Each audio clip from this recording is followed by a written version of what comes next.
그리스도의 의를 힘입어 동일하게 보배로운 믿음을 우리와 함께 받은 자들에게 편지하노니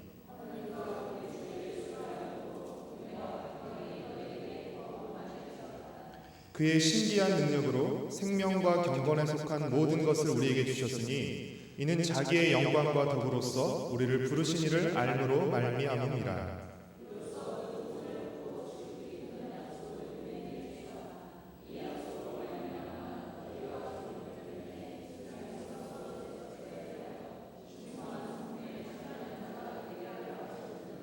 그러므로 너희가 더욱 힘써 너희 믿음의 덕을 덕의 지식을 경건의 형제 우애를 형제 우애의 사랑을 더하라.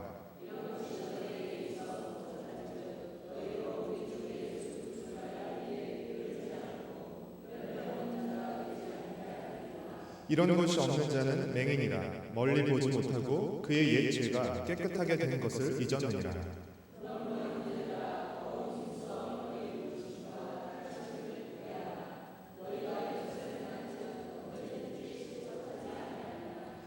함께 읽겠습니다. 이같이 하면 우리 주 곧 구주 예수 그리스도의 영원한 나라에 들어감을 넉넉히 너희에게 주시리라. 아멘. 몇 장의 그림을 보여드릴 테니까 누군지 좀 여러분 맞춰 보시기를 바랍니다. 누구죠? 네, 레고로 만든 슈퍼맨입니다. 그 다음 배트맨. 네, 그 다음요. 스파이더맨. 조금 이제 그다음 난이도가 있습니다. 잘하시네요. 그 다음은 헐크입니다. 비교적 유명한 인물들이네요. 여러분들 다 아시는 거 보니까. 여러분 이들의 공통점이 뭐죠? 보통 사람들이 갖지 못한 초능력을 가진 소위 슈퍼히어로들이라는 것입니다. 우리나라에도 조금 다르긴 하지만 슈퍼히어로들이 있습니다. 누구 있죠? 홍길동이라든지, 그렇죠? 전우치라든지 이런 슈퍼히어로들이 있습니다. 이 같은 슈퍼히어로들이 등장하는 만화와 영화들이 굉장히 많습니다. 그리고 또 오랜 시간이 흘러도 계속 인기를 끄는 이유는 무엇일까요? 왜 이렇게 많은 슈퍼히어로들의 영화와 만화들이 나오고 또 시간이 오래도록 지나도 사람들에게 인기가 있는 이유는 무엇일까요? 아마도 모든 사람들 안에 슈퍼히어로들이 갖고 있는 슈퍼파워, 즉 초능력을 갖고 싶어하기 때문이 아닐까라고 생각합니다. 우리는 본능적으로 더 많은 능력, 더 큰 능력을 갖기를 원합니다. 사실 따지고 보면 우리가 하나님을 믿는 가장 큰 이유 중 하나도 하나님의 능력 때문이라고 할 수 있습니다. 만약 하나님이 우리보다 무능력하거나 하나님이 우리보다 약하면 우리는 하나님을 믿지 않았을 것입니다. 우리는 천지를 창조하시고 주관하시며 심판하시고 새롭게 회복하시는 작정하신 뜻을 반드시 이루시는 전능하신 하나님을 믿습니다. 오늘 우리가 읽은 베드로후서는 사도 베드로가 쓴 편지입니다. 베드로전서가 교회 밖에 외부에 가중되는 핍박과 박해에 의해서 고난당하는 그리스도인들에게 쓴 격려와 소망의 편지라면 베드로후서는 교회 안에 침투해 들어온 거짓 교사들에 의해 미혹받는 그리스도인들에게 쓴 경고와 권면의 편지라고 할 수 있습니다. 그래서 똑같이 베드로가 썼지만 베드로전서와 베드로후서의 좀 뉘앙스가 느껴지는 뉘앙스가 다른 이유는 바로 그 때문입니다. 우리 1장 1절 말씀을 다시 한번 읽겠습니다. 시작. 예수 그리스도의 종이며 사도인 시몬 베드로는 우리 하나님과 구주 예수 그리스도의 의를 힘입어 동일하게 보배로운 믿음을 우리와 함께 받은 자들에게 편지하노니. 사도 베드로는 이 베드로후서를 읽는 그리스도인들, 즉 거짓 교사들의 교회에 침투해 들어온 거짓 교사들의 미혹을 받아 흔들리는 그들에게 이 편지의 앞부분, 편지의 서론에서 예수 그리스도를 믿음으로 말미암아 받은 예수 그리스도를 믿음으로 말미암아 이미 그들이 받은 세 가지를 언급하고 있습니다. 첫 번째는 무엇이죠? 우리 9절 말씀을 같이 읽겠습니다. 9절 시작. 이런 것이 없는 자는 맹인이라 멀리 보지 못하고 그의 옛 죄가 깨끗하게 된 것을 잊었느니라. 첫 번째, 그들이 받은 것은 예수 그리스도를 믿음으로 말미암아 그들의 죄를 용서받고 깨끗하게 되었다는 것입니다. 이것은 예수 그리스도를 믿는 순간 즉시 일어난 사실입니다. 두 번째는 무엇입니까? 3절 말씀을 같이 읽겠습니다. 그의 신기한 능력으로 생명과 경건에 속한 모든 것을 우리에게 주셨으니 이는 자기의 영광과 덕으로서 우리를 부르신 이를 알므로 말미암음이라. 두 번째는 생명과 경건에 속한 모든 것입니다. 이는 현재 그리스도인으로서 경건한 삶을 살아가는 데 필요한 모든 자원을 의미합니다. 하나님의 원수로 하나님을 거스르며 살았던 우리, 그래서 마치 하나님에 대해 죽은 자와 같았던 우리가 믿음으로 말미암은 예수 그리스도의 연합을 통해서 새 생명을 갖게 되었고, 이제 하나님의 백성이 되어 하나님을 기쁘시게 하는 경건한 삶을 살 수 있게 되었다는 것입니다. 마지막으로 그들이 받은 세 번째는 무엇입니까? 4절 말씀을 같이 읽겠습니다. 이로써 그 보배롭고 지극히 큰 약속을 우리에게 주사 이 약속으로 말미암아 너희가 정욕 때문에 세상에서 썩어질 것을 피하여 신성한 성품에 참여하는 자가 되게 하려 하셨느니라. 세 번째 그들이 받은 것은 무엇입니까? 보배롭고 지극히 큰 약속입니다. 여러분, 이 약속은 어떤 약속이죠? 베드로서 전체를 보면 그 약속이 어떤 약속인지 알 수 있는데, 장차 주님께서 강림하신다는 약속입니다. 주님께서 반드시 다시 오실 뿐 아니라 다시 오셔서 세상을 심판하시고 새하늘과 새 땅으로 표현되는 예수 그리스도의 영원한 나라에 들어가게 하신다는 바로 그 약속입니다. 베드로후서 3장 9절과 10절 말씀을 같이 읽겠습니다. 베드로후서 3장 9절과 10절 말씀 함께 읽겠습니다. 시작. 주의 약속은 어떤 이들이 더디다고 생각하는 것 같이 더딘 것이 아니라 오직 주께서는 너희를 대하여 오래 참으사 아무도 멸망하지 아니하고 다 회개하기에 이르기를 원하시느니라. 그러나 주의 날이 도둑같이 오리니 그 날에는 하늘이 큰 소리로 떠나가고 물질이 뜨거운 불에 풀어지고 땅과 그 중에 있는 모든 일이 드러나리로다. 주의 약속, 주님이 강림하신다는 약속, 또 주의 날이 이른다는 그 약속을 말하는 것이죠. 여러분, 지금 베드로후서라는 편지를 받는 그 그리스도인들이 이미 받은 세 가지가 무엇이에요? 예수 그리스도를 믿음으로 말미암아 과거 우리가 지은 옛죄들을 깨끗하게 되는 그 용서의 은혜를 받았다는 것입니다. 그리고 현재 그들이 이 땅에서 그리스도인으로 살아가는 데 필요한 모든 자원을 받았다는 것입니다. 그뿐 아니라 그들이 장차 들어갈 새하늘과 새 땅에 대한 약속도 주셨다는 것입니다. 즉 과거와 현재와 미래에 모두 은혜를 베풀어 주셨다는 것입니다. 하나님께서 우리의 과거와 현재와 미래에 모두 은혜를 베풀어 주셨다는 의미인데, 이는 너무나도 크고 놀라운 은혜입니다. 우리의 과거에 또 우리의 미래에 우리의 현재의 은혜를 베풀어 주셨다는 것입니다. 그렇다면 빠져나갈 구멍이 없는 것이죠. 과거와 현재의 전방위적인 은혜를 베풀어 주셨는데, 이같이 큰 은혜를 베풀어 주신 하나님은 이 같은 은혜를 베풀어 주시면서 우리가 어떤 모습으로 살아가길 기대하시는 걸까요? 하나님은 어떤 기대를 가지고 우리에게 이토록 과거와 현재와 미래를 포함하는 은혜를 베풀어 주시는 것일까요? 이 은혜를 받은 우리의 입장에서 표현한다면 이 놀라운 은혜를 받은 우리는 과연 어떻게 살아야 하는 것일까요? 베드로후서 3장 11절의 표현을 빌리자면, 우리는 이 은혜를 받은 우리는 어떠한 사람이 되어야 마땅한 것일까요? 그 답이 1장 4절에 나와 있습니다. 다시 한번 1장 4절 말씀을 함께 읽겠습니다.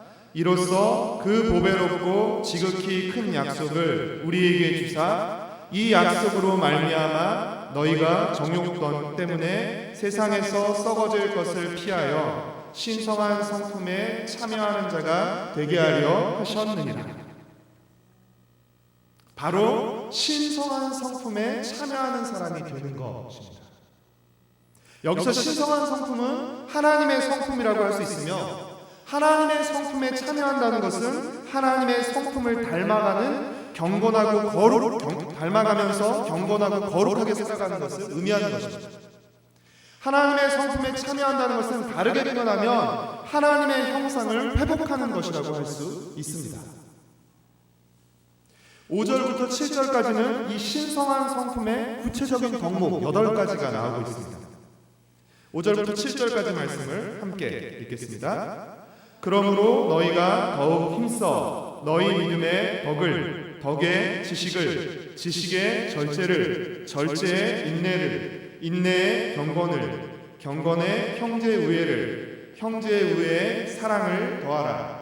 5절부터 7절까지 기록된 신성한 성품의 8가지 덕목이 무엇이죠? 첫 번째가 믿음, 두 번째가 덕, 세 번째가 지식, 네 번째가 절제, 다섯 번째가 여섯 번째가 일곱 번째가 마지막 여덟 번째가 이 8가지 덕목이 나오는데 이 8가지 덕목은 마치 계단처럼 1단계 믿음 있고 2단계 덕이 되고 또 올라가면 지식 이런 것이라기보다 이렇게 단계별로 하나씩 올라가는 것이라기보다 신성한 성품을 이루는 8가지 요소라고 보는 것이 조금 더 좋을 것 같습니다. 근데 분명한 것이 있어요.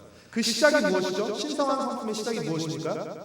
믿음이라는 것입니다. 그리고 이 신성한 성품의 끝이 무엇이죠? 사랑이라는 것입니다. 그래서 여기서 나오는 덕이나 지식이나 절제나 인내나 내가 좀 더 오래 참아야지 다른 사람보다 좀 인내심이 많고 다른 사람보다 좀 절제할 수 있는 말하는 것이 아니라 믿음으로 말미암은 절제, 믿음으로 말미암은 인내, 믿음으로 말미암은 덕을 말하는 것입니다.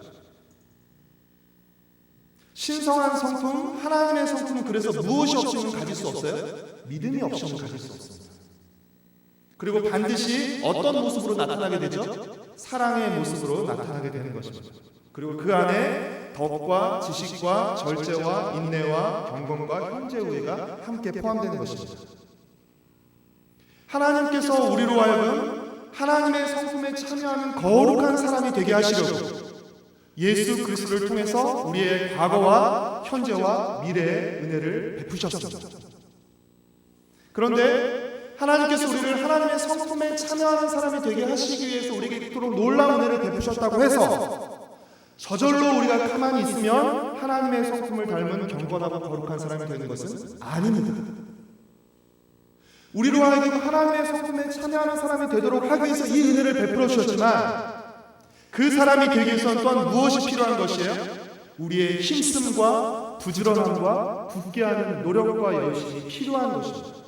하나님 우리를 하나님의 성품에 참여하는 거룩한 사람이 되게 하시려고 은혜를 베풀어 주셨으니까 가만히 팔짱 끼고 앉아있으면 저절로 이런 사람이 되는 것이 아니라는 것입니다.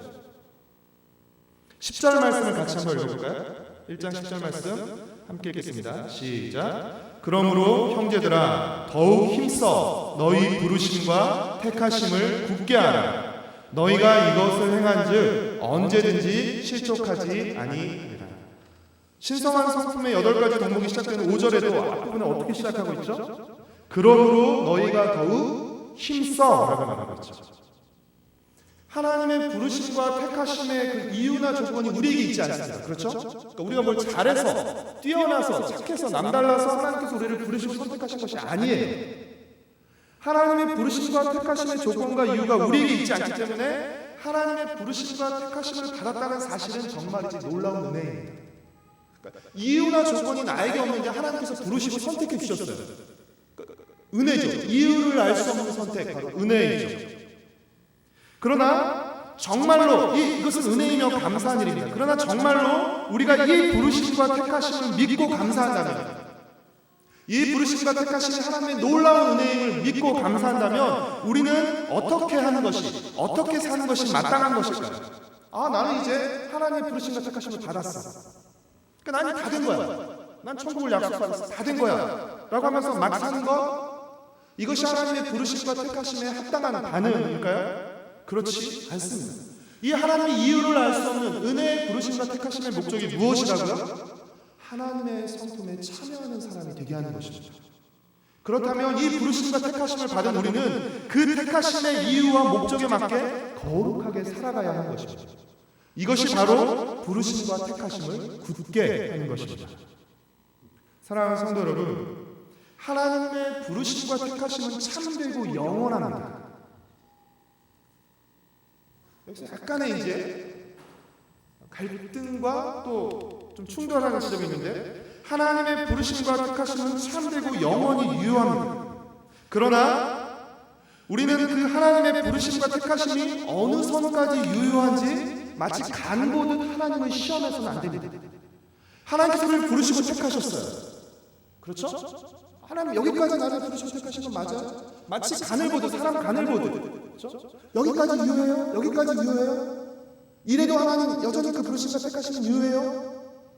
라고 하며 우리가 함부로 아무렇게나 살아가는 것은 하나님의 부르심과 택하심은 또 하나님을 시험하는 것이 되는 것입니다.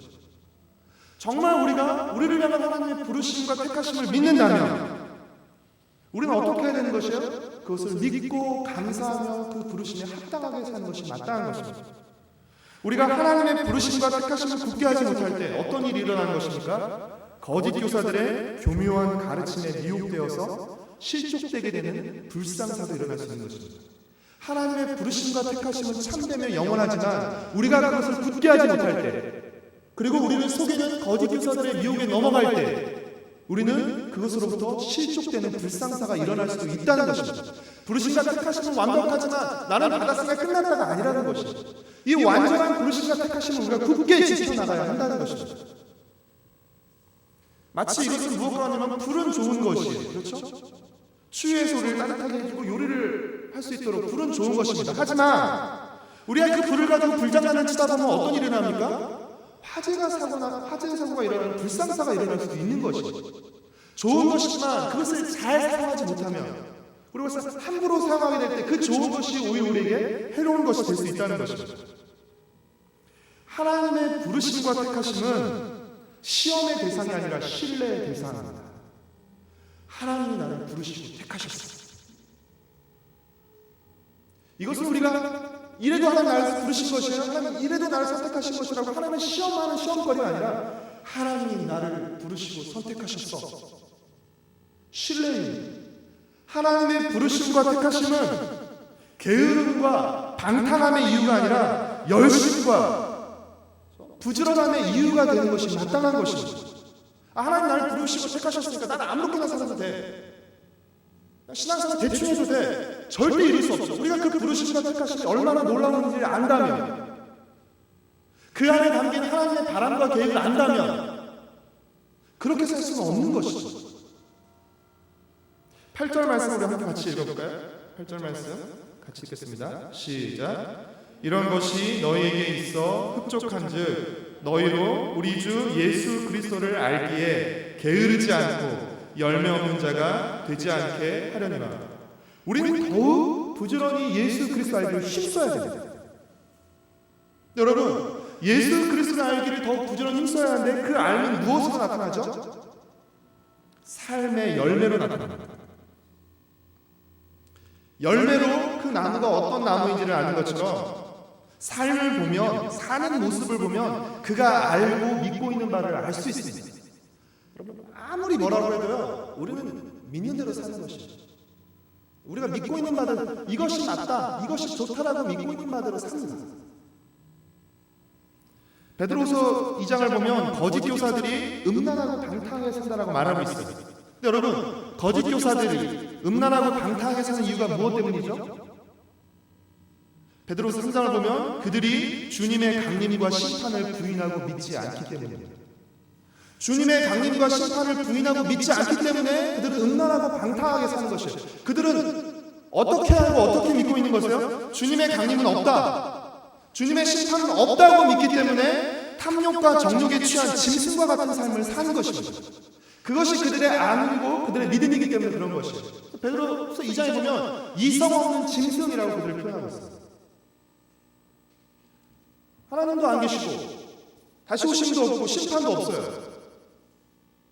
그러니까 그렇게 사는 것이, 그렇게 사는 것이 마땅한 것입니다. 그러니까 특별한 것이 아니라 그렇게 믿고 있기에 그들이 그렇게 방탕하게 사는 것은, 탐욕과 정욕에 끌려 사는 것은 오히려 더 자연스러운 것이 되는 것입니다. 그렇다면 오늘 우리의 삶은 어떻습니까? 우리의 삶은 그리스도를 아는 지식을 드러내고 있습니까? 우리의 모습은 그리스도의 성품을 드러내고 있습니까? 결국 그 사람의 삶을 통해서 그 사람이 믿고 있는 바가 나타나기 마련입니다. 우리는 주님을 믿는 사람들이죠. 그렇다면 우리의 삶을 통해서 우리가 믿고 있는 주님의 모습이 나타나는 것이 이상한 일이니까 당연한 일입니까? 당연한 일이 되는 것입니다. 믿는다고 하면서도 나타나지 않으면 오히려 그것이 이상한 것이죠. 진짜 뭐가 나타나요? 내가 믿고 있는 바가 나타나요. 사랑하는 성도 여러분, 사실 우리는 성품보다 능력에 관심이 더 많습니다. 그래서 하나님을 믿으면서도 무엇에 대해 관심이 더 많아요? 하나님의 성품보다는 하나님의 능력에 대해서 관심이 더 많습니다. 우리는 더 많은 하나님의 능력을 소유하기를 원합니다. 우리가 필요로 할 때 그 하나님의 능력을 좀 마음껏 사용할 수 있기를 원합니다. 그러나 하나님은 조금 다르신 것 같아요. 우리는 하나님의 능력에 관심이 많고 하나님의 능력을 소유하기를 원하지만 하나님은 우리가 하나님의 능력보다 하나님의 성품을 소유하기를 원하시는 것 같습니다. 그래서 하나님은 우리가 하나님의 성품에 참여하는 자가 되기를 원하시는 것입니다. 이 사실은 우리에게 무엇을 말해주죠? 하나님이 우리의 능력이 아니라 우리의 성품과 인격에 관심을 가지고 계시다는 것을 의미하는 것입니다. 그래서 장차 우리가 다시 오실 주님 앞에서 우리는 무엇으로 평가받게 되는 것이에요? 우리의 능력이 아니라 주님 닮은 성품과 인격으로 주님 앞에서 평가받게 되는 것입니다. 마태복음 7장 22절에 보면 심판날에 주님께 제가 주의 이름으로 선지자 노릇하며 주의 이름으로 귀신을 쫓아냈고 주의 이름으로 많은 권능을 행했다고 말하는 많은 사람이 있을 것이라고 말합니다. 심판날에 주님 앞에서 저는 이런 일도 했습니다. 귀신도 쫓아냈고요. 저는 선지자의 일도 했고요. 저는 많은 능력으로 많은 일을 했습니다라고 하는 사람들이 있을 것이라고 말해요. 여러분 놀랍게도 우리 같으면 그러면 그 다음 주님의 말씀 뭐죠? 잘했다. 진짜 잘했다. 열심히 했다. 너 아주 큰 능력을 했구나. 착하다라고 할 것 같은데 하지만 실제 주님의 말씀은 무엇입니까? 우리 마태복음 7장 23절 말씀을 같이 읽겠습니다.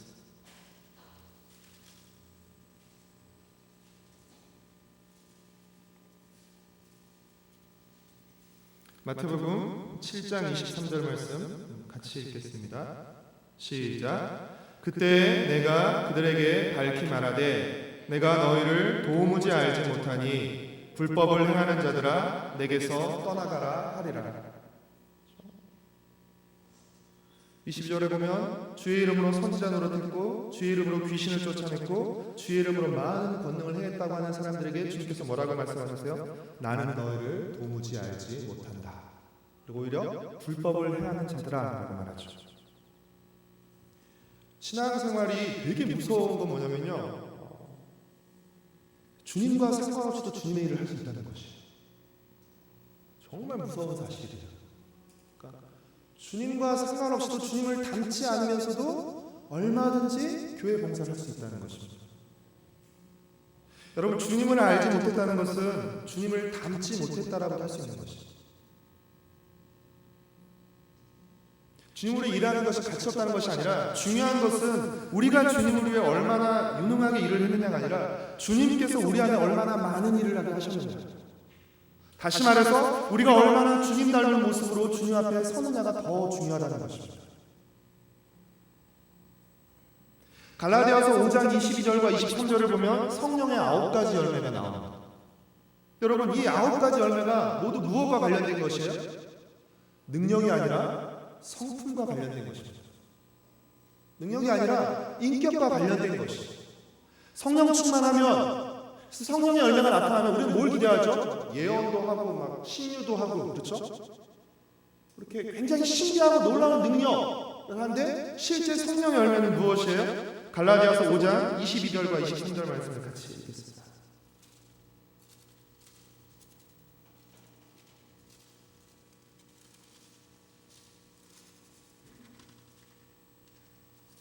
갈라디아서 5장 22절과 23절 말씀 같이 읽겠습니다. 시작. 오직 성령의 열매는 사랑과 희락과 화평과 오래 참음과 자비와 양선과 충성과 온유와 절제니 이 같은 것을 금지할 법이 없느니라.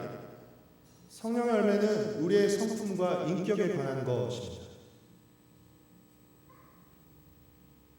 사랑하는 성도 여러분, 하나님은 우리에게 초능력을 주시지 않고 초성품을 주셨습니다. 하나님은 우리에게 하나님의 능력을 주입시키지 않으시고 우리로 하여금 하나님의 성품에 참여할 수 있게 하셨습니다. 하나님의 성품에 참여할 수 있다는 것은 큰 축복과 특권입니다. 그러나 동시에 큰 책임과 의무이기도 합니다. 왜냐하면 하나님과 다른 모습과 하나님과 다른 성품으로는 세상 사람들에게 하나님의 성품을 보여줄 수 없고 하나님을 알리고 드러낼 수 없기 때문입니다.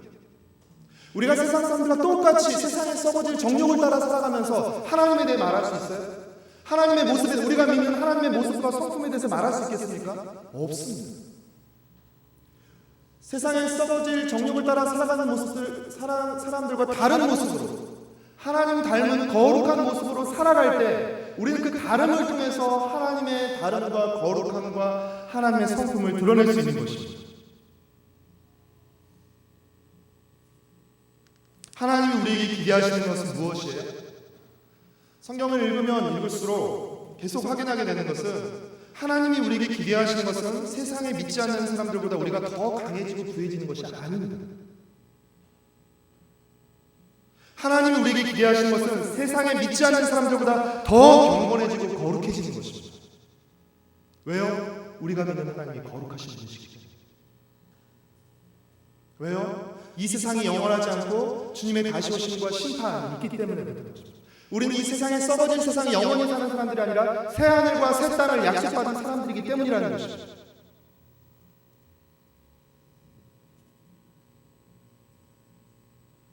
믿지 않는 사람들보다 경건해지고 거룩해지는 것. 여러분, 이것은 무엇으로만 가능해져요? 하나님의 능력과 은혜로만 가능해지는 것입니다. 우리의 성품이 하나님의 성품으로 변하는 것, 하나님을 닮아가는 것, 성품의 변화, 인격의 변화는 오직 하나님의 능력으로만, 오직 믿음과 은혜로만 가능한 것이기 때문에 그렇습니다.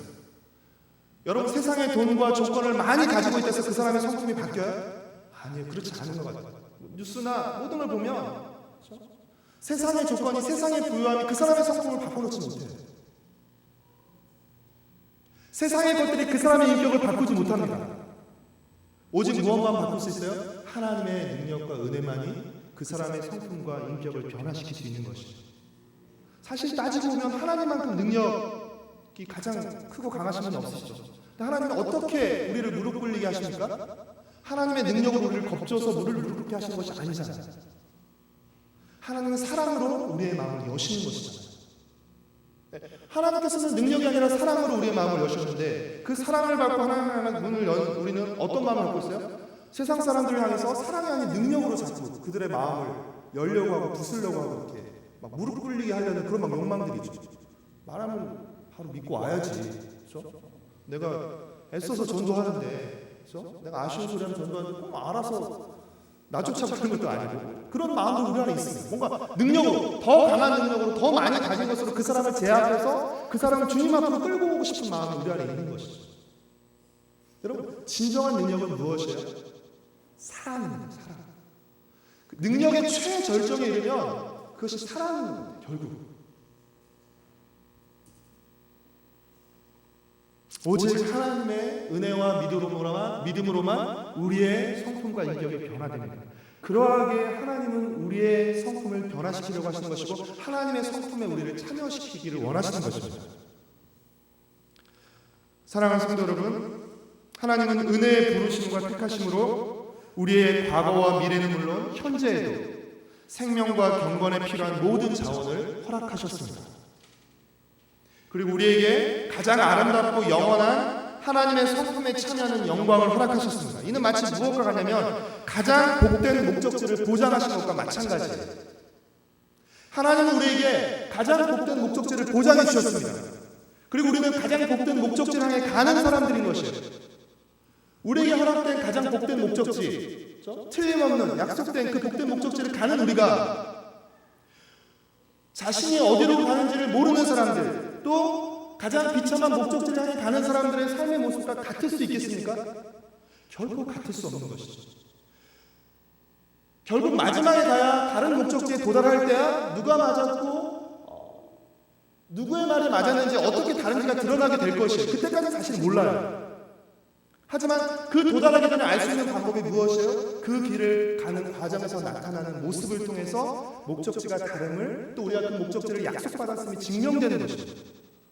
사람들은 빨리 가려고 하고, 그렇죠? 왜냐하면 이 땅에서 어떻게 해요? 먼저 가는 사람이 차지하고 앞서니까 자꾸 여기도 빨리 가려고 해요. 빨리 앞서가고 이렇게 막 지름길 통해서 가려고 그러고 좀 편한 방법을 찾아서 막 가려고 하는데 다 부질없는 길이죠. 약속하신 예수 그리스도를 통해 약속하신 그 영원한 영광, 영원한 하나님의 나라가 우리 약속돼 있어요. 그래서 우리는 믿음으로, 또 소망으로, 또 거룩함과 경건함으로 이 길을 걸어가게 되는 것이죠. 그 길을 걸어가는 다른 그 모습과 성품을 통해서 우리의 다름과 하나님의 그 약속을 드러낼 수 있는 것입니다. 우리를 향한 이 은혜와 영광의 부르심과 택하심을 여러분이 더욱 힘써서 굳게 하시는 여러분이 되시기를 바랍니다. 그러니까 은혜가 있지만 하나님의 은혜에 대한 우리의 책임과 열심이 항상 같이 가요. 어떻게 보면 긴장이라고 할 수도 있고 어떻게 보면 균형이라고 할 수도 있는데 항상 이것이 같이 갑니다. 은혜가 주어졌기에 이제 손 떼놓고 우리가 아무것도 안 하면 되는 거 결국 그런 거 없습니다. 하나님의 성품을 닮아가며 하나님의 형상을 더욱더 회복하는 여러분 되시기를 바랍니다. 그래서 우리가 속한 곳에서 믿지 않는 이들에게 하나님의 능력과 성품을 드러내고 알리는 거룩하고 영광스러운 삶을 살아가는 저와 여러분, 그리고 우리의 가정과 세도로교회 공동체가 되기를 소망하고 축복합니다. 우리 함께 찬송가 452장 내 모든 소원 기도의 제목 함께 찬양하시는 후에 기도하시겠습니다.